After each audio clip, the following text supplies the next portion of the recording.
mathematicians and physicists love to play with these knots, and they want to know about these knots for so many reasons.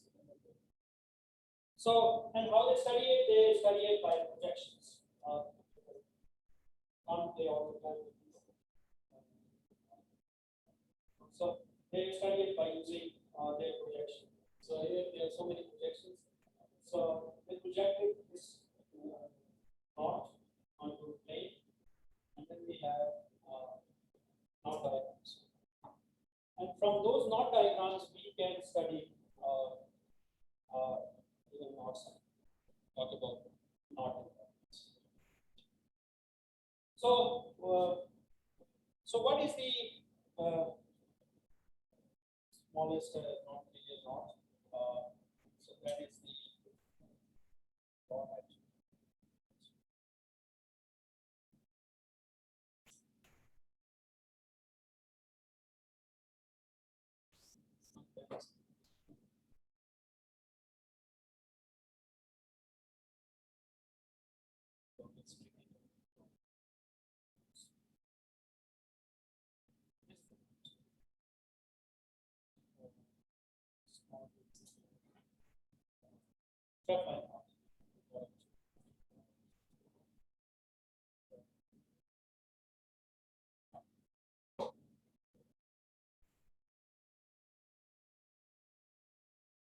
So the fundamental or basic problem of knot theory is, can we tell that this knot is equivalent to this knot or not?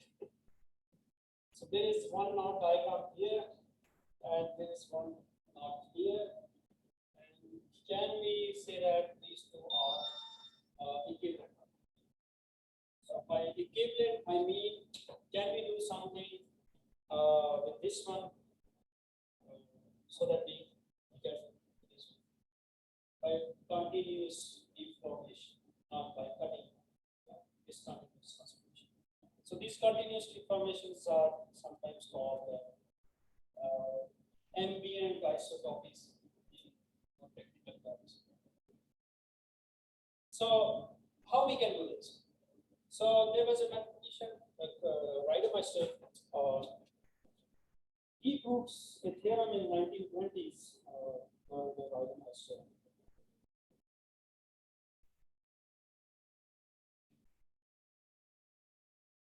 So in 1920s, he was working in the same university from where I did in Marburg.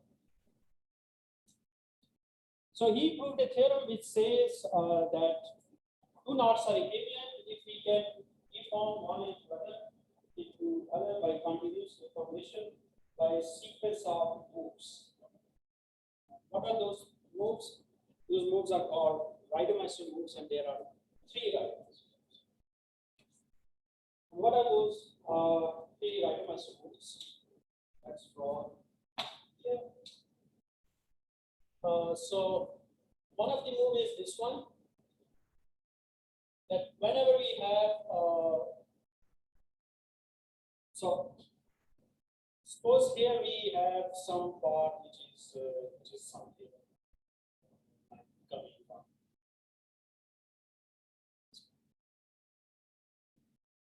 But we can fix this problem. We can sketch this. Nothing will fall.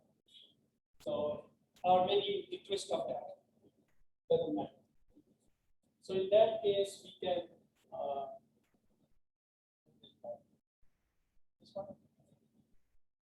And we can also have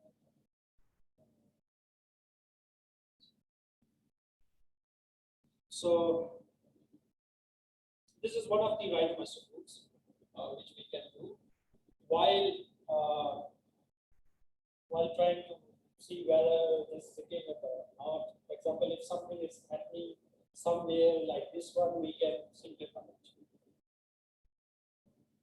So overall, the number of crossings will not increase. See. So this is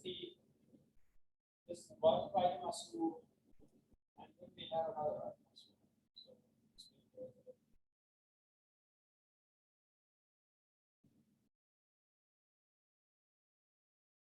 it can install this.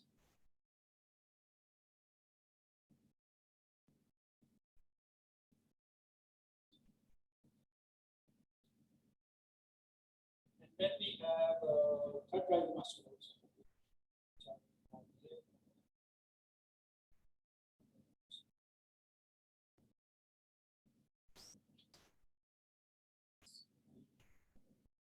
Relations.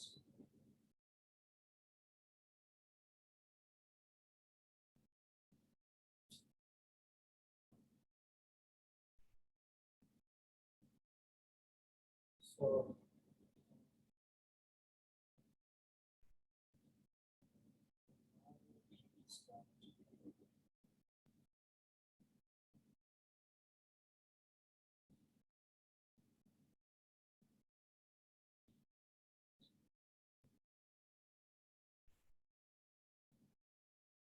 so this is the third.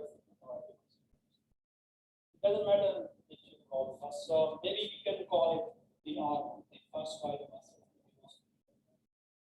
Call it the second drive master. And call it sorry, R3. Because this will be easy for us to see it by using R1, R2. So there are three write-must moves, and there are three axioms of rack. So how we can see this connection? So there is a way. So we can actually label arcs of a knot. So here is a knot, and there are three arcs. So how we define arc? So arc is a part or portion of a knot from one underpass to the next underpass. So this underpass starts from here, and so the next underpass is here. So we label it by X, and then we have the another underpass, another arc which is starting from here. So let's call it Y. And we have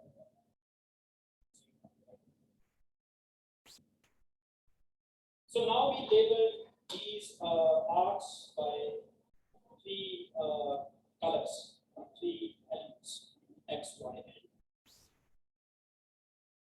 now can we have some kind of relations? How when we go from one undercrossing to the other, what will happen? For example, when we go from X and pass through Z, we get Y. And if we go from Y and pass under X, we get Z.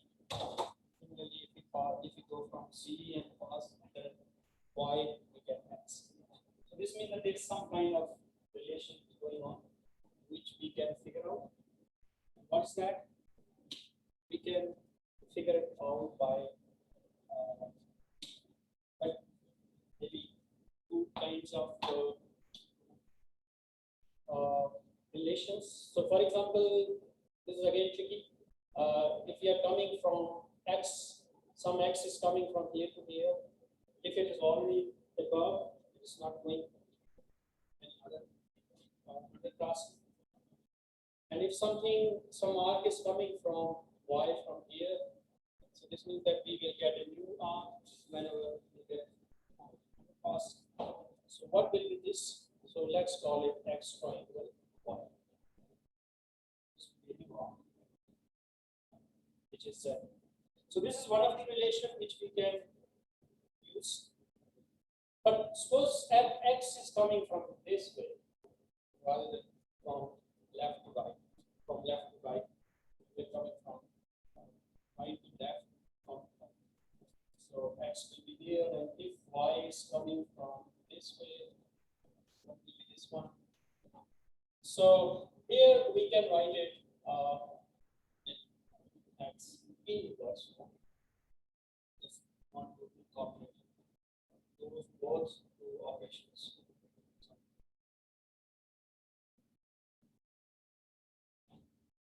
Okay, so let's level let's see the first R1 and here. So here is X, here is Y, here is. So X is coming all the way from top, so nothing. So we will get X here, but what we will get here, anybody? X triangle Y, and it will be here X triangle Y also. What about this one? X triangle Z. And here.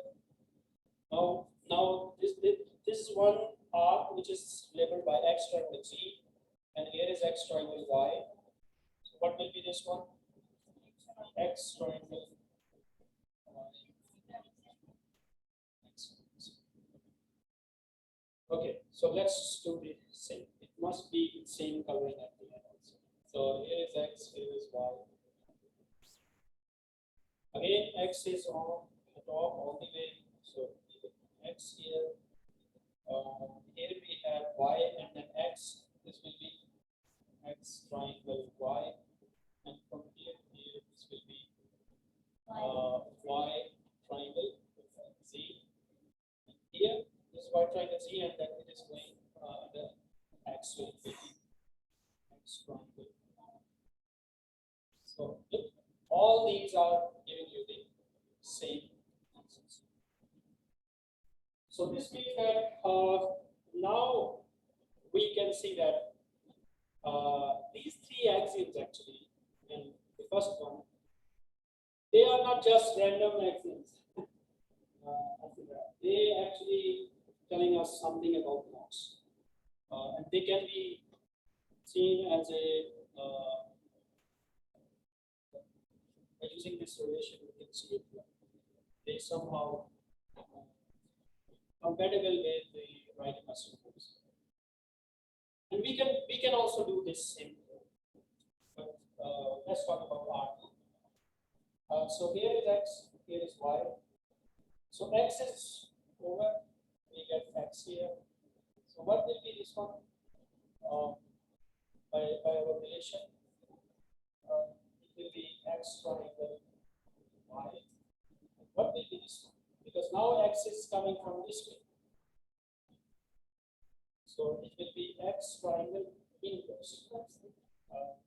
X triangle. So, and what is this one? By our second R2, this is equal to Y. So this is X in X.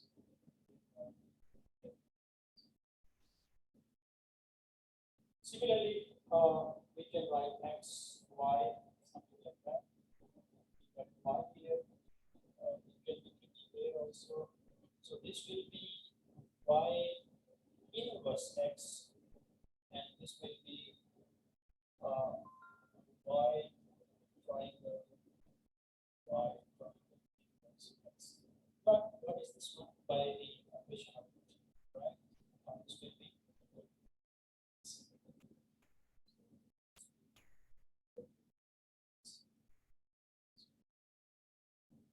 this one is easy. We can have X, and then we have X is coming this way, so it will be X inverse X.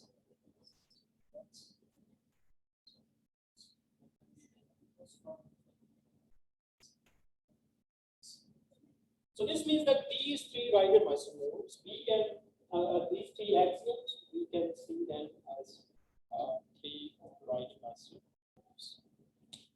So this means that we can label any knot by a rack. We can label n arcs of a given knot diagram by the elements of a rack, and since they are somehow encoding these three Riemann-Roch rules, so we can calculate the we can assign different racks to different knot diagrams. And now the problem, original problem, whether two knots are equivalent or not, is now reduced to this problem of algebra, whether x are isomorphic. If they are isomorphic, then this means that those two knots are decaying. If they are not, Quantum is very old. Yes. This rack. This is not very old. So who did this? So there's a guy, David Joyce. He wrote a thesis in 1980s.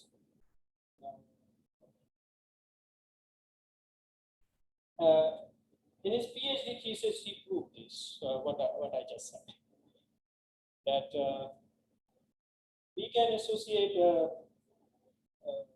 racks or quandles. He called them quandles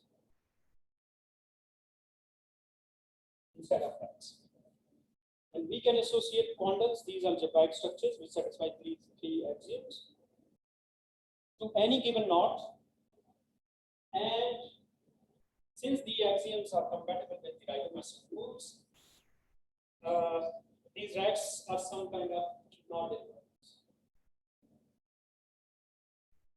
This is what he proved in his PhD thesis. So what is the so let me first calculate the rack associated with this knot. So if we what is the rack is easy, the elements are easy, so there are three arcs, so there are three elements of S. So how they are related? They are somehow related by this operation or maybe by this, but we can also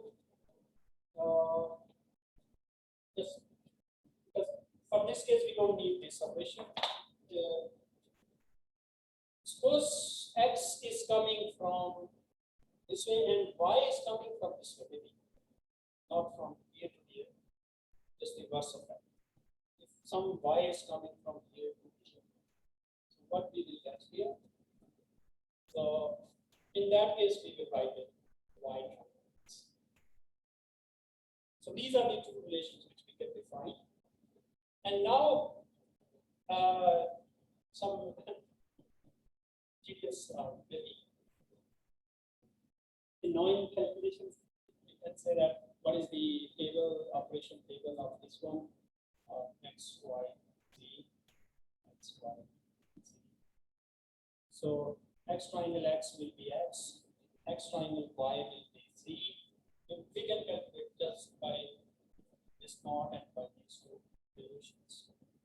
X triangle z will be y triangle x will be z, y triangle y will be y triangle x, z triangle x will be y, z triangle y x.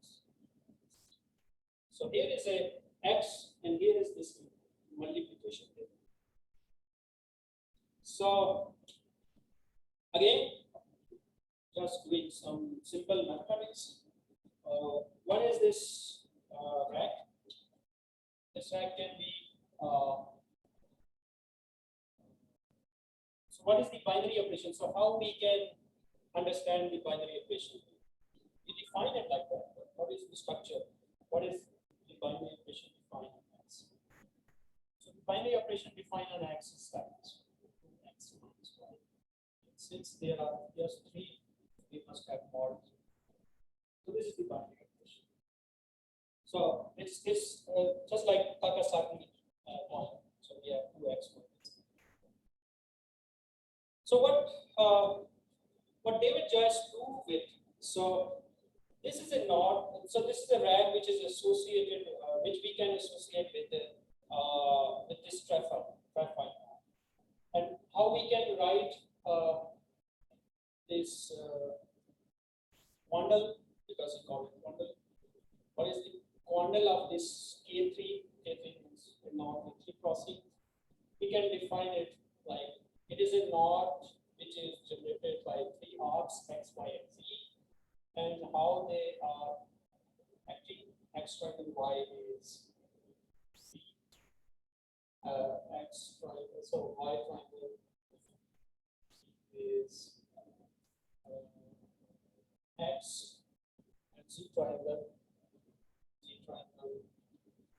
x is